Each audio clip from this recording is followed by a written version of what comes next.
Bagi ibu bapa yang nak sediakan tabung pendidikan anak-anak, boleh letak satu target mudah ni, iaitu simpan 5 dinar ni sebanyak 10 keping.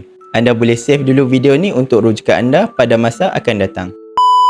Kenapa anda kena simpan 5 dinar ni sebanyak 10 keping? Dengan 1 keping 5 dinar ni, anda boleh gunakan sebagai dana untuk pengajian satu semester. Bermaksud, 10 keping 5 dinar ni sudah cukup untuk menampung 5 tahun pengajian anak-anda di universiti. 5 dinar ni bersamaan 21.25 gram emas berketulinan 999. Harganya hari ini sekitar 12,900 untuk sekeping. Bagaimana untuk anda bermula? Anda boleh daftar akaun emas gap untuk anak anda tanpa sebarang cas. Kemudian anda boleh menabung emas sikit demi sikit melalui akaun emas gap ikut bajet anda serendah RM100. Anda nak menabung lebih RM100 pun boleh. Kalau anda ada bajet RM1,000, anda boleh simpan RM1,000. Kalau anda ada bajet RM10,000, anda boleh simpan RM10,000. Setiap ringgit yang anda masukkan ke dalam akaun emas gap akan ditukar kepada bentuk gram emas. Apabila anda dah cukup 21.25 gram, anda boleh arahkan sistem untuk keluarkan dalam bentuk 5 dinar macam ni dan anda simpan sendiri.